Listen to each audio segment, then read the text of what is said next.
People who had to sign an NDA, what didn't they want you to tell? I was 26 when I signed the NDA that would change my life. After years living paycheck to paycheck, one email from my ex-boyfriend's father changed everything. My son is getting married. We need to discuss some matters confidentially.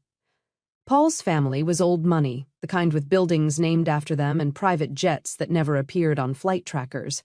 We dated for 3 years during college before he abruptly ended things.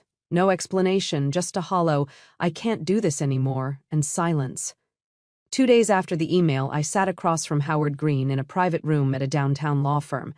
His suit probably cost more than my yearly rent. "Catherine," he said, sliding a document across the mahogany table, "this is a non-disclosure agreement. Sign it, and I'll explain why you're here." I hesitated. "I should have a lawyer review this." Howard smiled without warmth. "The NDA is just to discuss the proposal. You'll have proper legal representation before anything is finalized." "Against my better judgment," I signed. Howard leaned forward. "My son is marrying the Watkins girl next month. Her family's shipping empire and our tech holdings will create one of the largest private conglomerates in the country." He paused. "The merger, I mean marriage, is contingent on Paul's spotless reputation." My stomach tightened. "What does this have to do with me?" "The incident during your relationship, the hospital visit, the photographs." My blood went cold. The night I thought no one knew about, the night Paul had shown me who he really was. $3 million, Howard said, "for your permanent silence and the destruction of any evidence, plus the return of certain items in your possession." I stared at him, processing the amount, enough to pay off my student loans, buy a house, start over. "And if I refuse?" Howard's expression hardened. "We'll deny everything. Our legal team will bury you in litigation until you're bankrupt. Your career will be collateral damage." I felt sick. The memory of that night flashed through my mind. The bruises, the terror, the hospital staff who didn't believe me when I said my boyfriend, the beloved son of Howard Green, had done this. "Can I think about it? 24 hours. Howard stood up. "Remember, you signed an NDA just by being in this room. Speak to anyone, and the consequences will be severe." What Howard didn't know was that I wasn't the same scared girl from 3 years ago. I'd been preparing for this moment, gathering evidence, building connections. The digital trail Paul thought he'd erased still existed. The nurse who treated me had kept unofficial records. And the Watkins girl, she deserved to know who she was really marrying. I had 24 hours to make my decision. $3 million for my silence, or the chance to finally expose the monster behind the Golden Boy facade. Outside the law firm, I gulped the crisp fall air, trying to steady my racing heart. A sleek black car idled at the curb. Howard's driver, no doubt, making sure I left the premises. I walked quickly, feeling the driver's eyes on my back, past 3 blocks of high-rises before ducking into a coffee shop. My hands trembled as I ordered a latte I couldn't taste. $3 million, life-changing money. All I had to do was forget that night. Forget how Paul's charming smile had twisted into something unrecognizable as his hands closed around my throat. Forget how the emergency room doctor had glanced at my Walmart jeans, and then at Paul's surname on my intake form, his skepticism palpable. "Are you sure you didn't just fall?" the doctor had asked, even as the nurse photographed finger-shaped bruises on my neck. That nurse, Diane, had slipped me her personal number. "Call me if you ever need anything," she'd whispered while Paul paced in the hallway, already crafting our story. I've seen this before. I never called her. 2 days later, Paul ended things. A week after that, his father's attorney delivered a goodwill check for $25,000 and a preliminary NDA. I'd torn up both. Now, I was wondering if that had been naive. At a corner table, I pulled out my phone and texted Mia, my roommate. "Need to talk. Emergency. Are you home?" 3 dots appeared, then, "Yes. Everything okay?" I didn't answer. Couldn't. Not until I was somewhere safe. The coffee shop had a back exit. I slipped out paranoid about surveillance. Howard Green hadn't built his tech empire without mastering the art of information gathering. 30 minutes and 3 unnecessary transfers later, I unlocked our apartment door. Mia looked up from her laptop, her expression shifting from annoyed to concerned when she saw my face. "What happened?" I opened my mouth but hesitated. "The NDA." Mia stood up. "Kat, you're scaring me. I signed something today. I managed. I can't tell you about it." Mia grabbed my shoulders. "We don't do secrets, remember? Not after everything." Mia knew most of the Paul story. She'd been the one who held me when I woke up screaming those first few months, but she didn't know everything. No one did except Paul. And now, apparently, his father. I need to go somewhere, I said finally, somewhere to think. I only came back for something. I moved to my bedroom and locked the door, ignoring Mia's protests. Under a loose floorboard beneath my bed was a small fireproof box. Inside, a USB drive, a hospital bracelet, and several Polaroid photos. Insurance, I'd called it.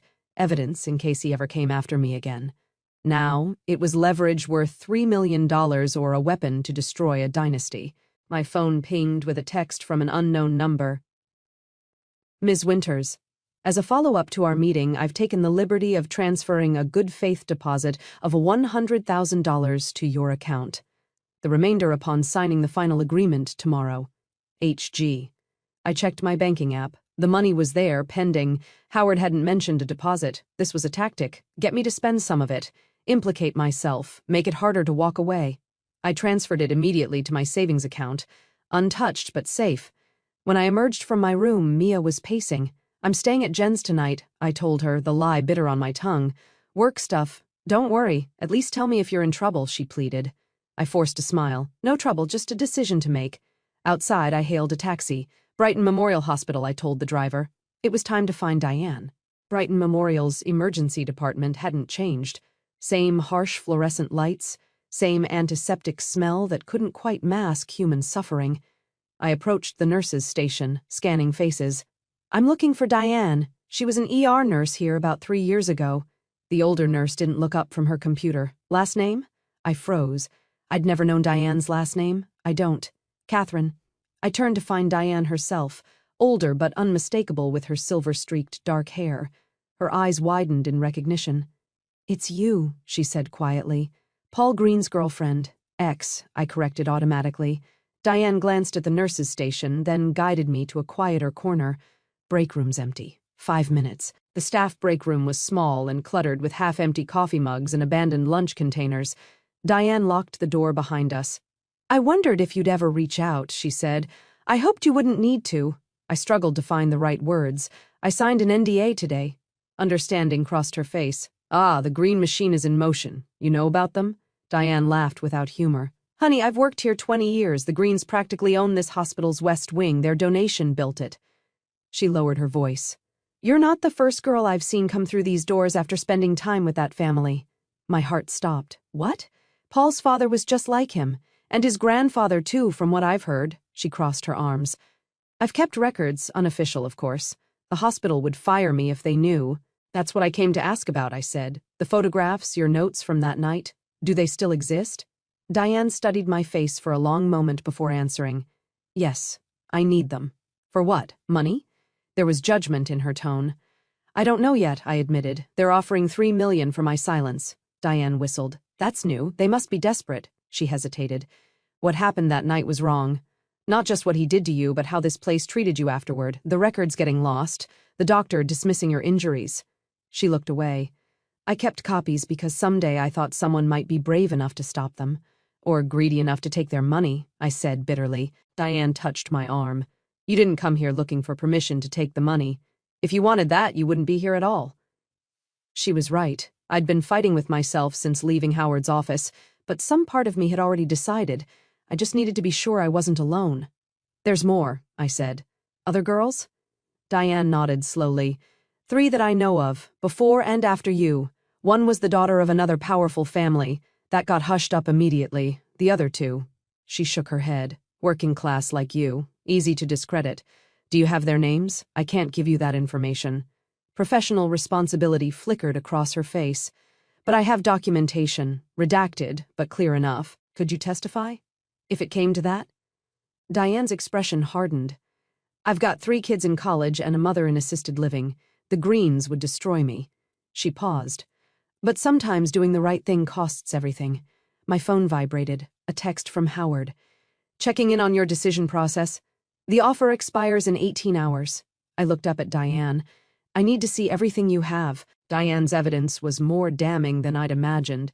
Not just my case, which included photos of bruises Howard had somehow obtained copies of, but the pattern. 4 women over 7 years, each with the same injuries. each case mysteriously minimized or made to disappear from official records. The most recent was from just 8 months ago. A woman named Melissa, whose last name had been redacted. Her injuries had been the worst, a broken wrist and orbital fracture. The photographs made me physically ill. 8 months, I whispered. He was already engaged to the Watkins girl. Diane nodded grimly. From what I overheard, she was a server at their country club. They paid her family $500,000. She moved away. I stared at the stack of evidence, printouts, photographs. Diane's meticulous notes spread across her kitchen table. We'd relocated to her modest home in the suburbs, her kids away at school, her mother asleep in the back bedroom. I can make copies, Diane offered, but the originals stay with me. They're my insurance. Against what? She gave me a pointed look. The Greens aren't the only powerful family with secrets. I thought of Howard's threat. The legal team that would bury me. What would you do? In my place? Diane refilled her coffee mug. I'd like to say I'd be brave, that I'd expose them, she sighed. But $3 million? That's generational wealth. That's freedom. Freedom bought with other women's pain, I said quietly. Yes. She met my eyes and maybe your own healing. My phone buzzed again. Another text, but not from Howard. Catherine, it's Mia. A man came to our apartment looking for you. Expensive suit, total vibes. Said he was a family friend. I didn't tell him anything, but I'm freaked out. Call me. Ice filled my veins. I have to go. Diane looked alarmed. What's wrong? They're watching my apartment. I showed her the text. I need somewhere to stay tonight. You can stay here, she offered immediately. Spare rooms made up. No. I gathered my coat. You've risked enough. I can't involve you further. At least take copies. Diane disappeared into another room, returning with a manila envelope. Everything I have. Use it however you need to. As I reached for the door, Diane grabbed my arm. Catherine, be careful. Men like Howard Green, they don't make offers like that unless they're truly scared of what you know. In the taxi, I stared at Diane's envelope, my mind racing. Howard had mentioned items in my possession. He knew about my insurance. What he didn't know was that my insurance had just been significantly upgraded. I couldn't go home. Couldn't risk leading them to Diane. I directed the driver to a hotel downtown, paying cash for the room. Once safely inside, I spread out the contents of both envelopes. My evidence and Diane's. 4 women, 4 lives derailed by the same man, and 1 wedding that would merge 2 family empires, all contingent on Paul's pristine reputation. I wondered about the Watkins girl. Did she know who she was really marrying? Did she care? Money often married money without concern for character. My phone rang. A blocked number. I answered without speaking. Ms. Winters. Howard's voice was tight. I don't appreciate games. We had an agreement to communicate. We have 18 hours remaining on your timeline. I replied evenly. I'm considering my options. Your options have narrowed considerably. His tone sent a chill through me. My associate visited your residence. Your roommate was uncooperative. Leave her out of this. Everyone is involved once you start making poor decisions. Howard's voice dropped. $3 million is generous. Don't mistake it for weakness. The call ended. I immediately tried Mia. No answer. My hands shook as I texted her. Are you okay? I'm sorry about the guy who came by. Please tell me you're safe. 3 minutes passed. 5. 10. No response. A knock at my hotel room door made me jump. Ms. Winters, a man's voice, unfamiliar. Hotel security. We need to speak with you. I froze, silent. Had they found me already? Ma'am, please open the door. There's been a complaint about noise. Impossible. I'd barely moved since entering the room. I approached the door cautiously, keeping the chain latched as I opened it a crack. A man in what looked like a hotel uniform stood outside. There must be a mistake, I said. I haven't made any noise. The man's expression remained neutral. We need to verify your identity. Hotel policy. Something felt wrong. I started to close the door. I'll call the front desk. His foot wedged in the doorway. That won't be necessary. Adrenaline surged. I slammed my body against the door, crushing his foot momentarily. He yelped, withdrawing just enough for me to slam the door shut and engage the deadbolt. You, he hissed through the door. Open up or we'll use the master key. I grabbed the evidence, shoving it back into the envelopes. My phone, my purse. The bathroom window was small but might be big enough. I perched on the edge of the tub and tried to pry it open, painted shut. The sound of a key card in the door made me panic. I threw my weight against the bathroom door, engaging its flimsy lock, and searched frantically for a weapon. Nothing but tiny shampoo bottles and towels. My phone vibrated. Mia, I'm okay. At Jen's. Creepy guy wouldn't leave, so we both got out. Where are you? Relief washed over me, followed immediately by renewed terror as the hotel room door opened. "Check the bathroom," a man's voice ordered. The bathroom doorknob jiggled. "Ms. Winters," a different voice, slightly accented. "This is unnecessary, we only want to talk." "Then talk through the door," I replied, trying to keep my voice steady. "Mr. Green is concerned about your meeting with the nurse, Diane Rodriguez. He wants to ensure you understand the NDA covers all discussions about his son. They'd followed me to the hospital, had been tracking me all day." "I understand perfectly," I called back. "Now leave before I call the police." A laugh. "With what evidence of wrongdoing?" "We're hotel security, responding to a complaint. I needed a plan. Needed leverage." I pulled out my phone and started recording. "Tell Howard I know about Melissa," I said clearly. "And the others. I have all the evidence. If anything happens to me, it goes public immediately." Silence from the other side of the door. "Ms. Winters," the voice finally responded. "Softer now. No one wishes you harm. Mr. Green simply wants to conclude our business. Then have him call off his dogs and meet me tomorrow as planned." I kept recording and tell him the price just went up. Silence again. Then the sound of retreating footsteps. The hotel room door opened and closed. I waited 5 minutes before slowly opening the bathroom door. The room was empty. Still recording, I checked every possible hiding place. Under the bed, behind the curtains, inside the closet, nothing. I grabbed my things and left immediately, heading for the emergency stairwell rather than the elevator. In the lobby, I scanned for faces watching me too closely. Impossible to tell.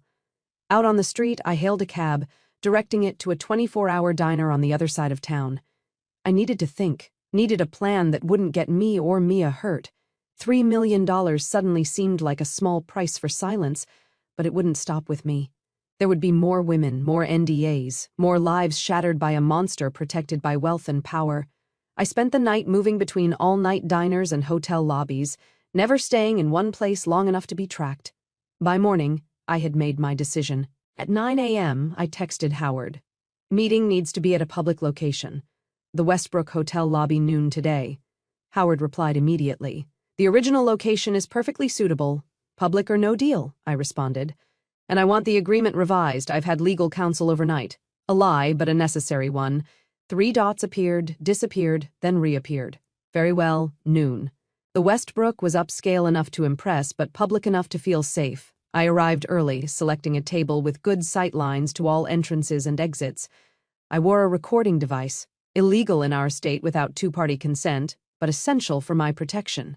Howard arrived precisely at noon, alone, but radiating confidence.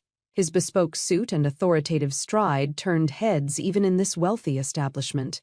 "Ms. Winters." He sat across from me, placing his briefcase on the chair beside him. "I understand you've had second thoughts about our arrangement." "Not second thoughts, better information." I kept my voice level. "I know about the others, all of them." Howard's expression didn't change, but a muscle twitched in his jaw. "I'm not sure what you're implying." "Melissa, the country club server from 8 months ago, the broken wrist, the orbital fracture." I leaned forward. "Your son was already engaged when that happened." Now Howard's composure slipped just slightly. He glanced around before responding. "Allegations without proof are merely stories, Ms. Winters. I have the proof. Medical records, photographs, witness statements." I placed my phone on the table between us, and copies have been distributed to people I trust with instructions to release everything if anything happens to me. Howard studied me, reassessing. "What is it you want exactly? 10 million, not 3. He almost laughed. "Extortion doesn't become you. It's not extortion. It's the cost of collective silence. I'm negotiating for all of us." "All of who exactly?" "Every woman your son has hurt and every woman he would hurt in the future." Howard's expression darkened.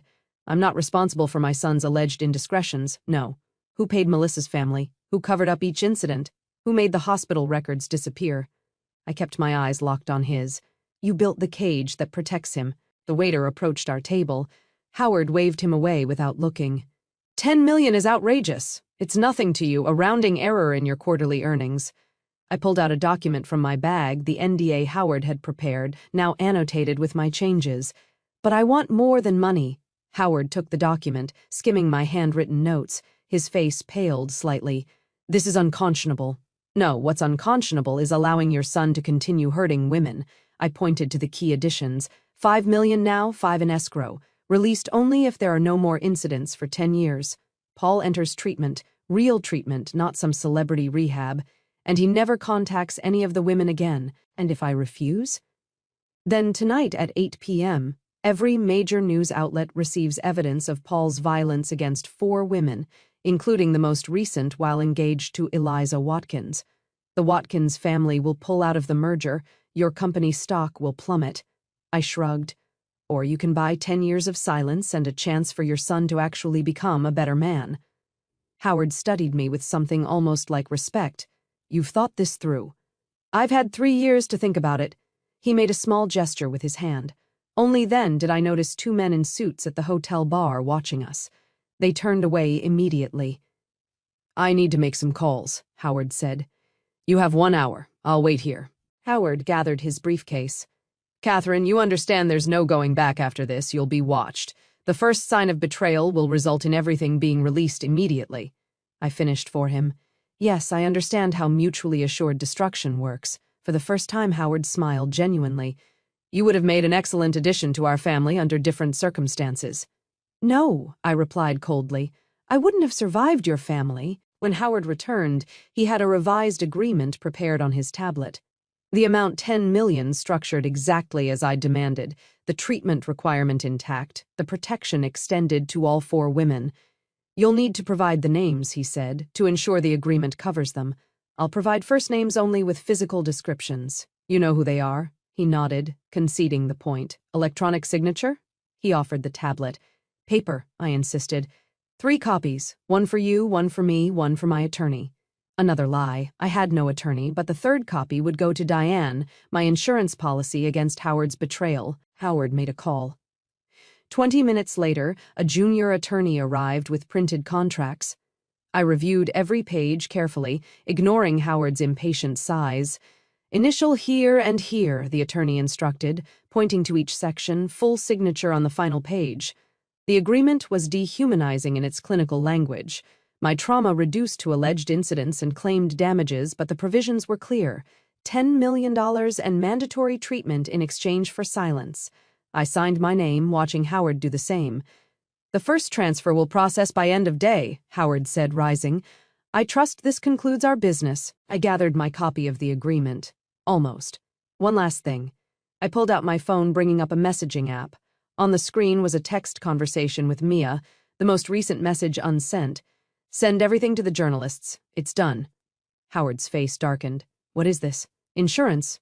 I held up the phone. 1 press of this button and everything goes public despite our agreement. You'll be able to sue me afterward, of course, but the damage will be done. We had a deal. We still do. I met his gaze steadily. This message will remain unsent as long as you keep your end of the bargain. But if anything happens to me or Mia or Diane or any of the women, if Paul hurts anyone else, my friend will know what to do. Howard's professional mask slipped completely. For a moment I saw the rage beneath, the same rage I'd seen in Paul's eyes that night.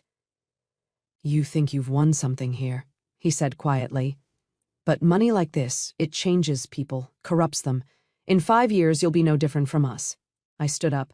That's where you're wrong, Howard. I'll never be like you because I'm using this money to make sure men like your son can't hurt women anymore. Meaning what, exactly? Meaning half of this money is already allocated to a foundation for victims of domestic violence, legal support, housing, therapy. I smiled at his stunned expression. I'm keeping enough to live comfortably and pay for my own therapy. The rest goes to fixing the damage your family has done. Howard stared at me speechless for perhaps the first time in his life. Goodbye, Howard. I sincerely hope we never meet again. The money arrived exactly as promised. $5 million transferred by end of day. I moved out of my apartment that week, bought a modest house in a quiet neighborhood, and began therapy with a trauma specialist. I never saw Paul again. According to the society pages, he married Eliza Watkins in a lavish ceremony covered by all the major publications. Their wedding photos showed a picture-perfect couple, his arm wrapped possessively around her waist. I couldn't help but notice her smile didn't reach her eyes. 6 months later, I launched the Phoenix Foundation with help from legal experts in domestic violence. We provided services Howard Green's millions could never have imagined paying for. Everything from emergency housing to legal representation for women trapped in NDAs, similar to what I had signed. Diane joined the foundation's board. Her hospital records had mysteriously disappeared, but she brought her expertise and quiet determination to our work. I kept tabs on Paul indirectly. He completed a 90-day treatment program as required, though I had my doubts about its effectiveness. The money in escrow remained untouched, waiting for either his reform or his inevitable backslide. 3 years after signing the NDA, I received an unexpected visitor at the Foundation's offices. The receptionist looked uncomfortable as she announced, "There's an Eliza Green here to see you. No appointment." My heart raced as I opened my office door. Eliza was thinner than in her wedding photos, expensively dressed, but with the hollow look I recognized too well.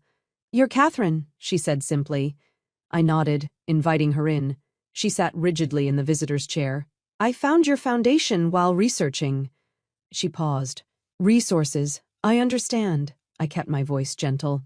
"Would you like some water, tea?" She shook her head. "I need to know if it's true, what they paid you for." I chose my words carefully, mindful of the NDA. "I can't discuss the specific terms of any agreements I may have signed. I'm not asking for details." Her hands trembled slightly. "Just is he dangerous?" The question hung between us. Legally, I couldn't answer without violating the NDA, but morally, how could I not? "The Foundation has resources," I said finally, "for women in situations where they feel unsafe, even women married to powerful men." Our eyes met, understanding passing between us. Slowly, she rolled up her sleeve. The bruises were fading but unmistakable. "Can you help me?" she whispered. 3 days later, Eliza disappeared from their penthouse while Paul was at a business conference. No warning, no note, just gone, along with select personal belongings. The Phoenix Foundation arranged everything: new identity, new location, legal counsel to handle the inevitable divorce. Howard's investigators tried to connect her disappearance to me, but found nothing. The Foundation's work was carefully structured to protect both our clients and ourselves. 2 months after Eliza left, I received a plain envelope at my home address, a location that should have been impossible for the Greens to discover. Inside was a single photograph, me entering the Foundation's building, taken with a telephoto lens. On the back, written in what I recognized as Howard's handwriting, "Remember our agreement." I wasn't intimidated. I'd learned to live with being watched, had accepted it as the cost of doing what was right. The final $5 million was released from escrow much earlier than the 10-year mark, not because Paul had reformed, but because he no longer needed the protection of silence. 6 years after I signed the NDA, Paul Green died of an apparent overdose in a hotel room in Singapore. The official story cited exhaustion and prescription medication. The unofficial story, whispered among those who knew the family, mentioned cocaine and a prostitute who had escaped with bruised ribs and a broken nose. Howard never contested the release of the remaining funds to the Foundation. Perhaps in his own way, he was acknowledging what we both knew.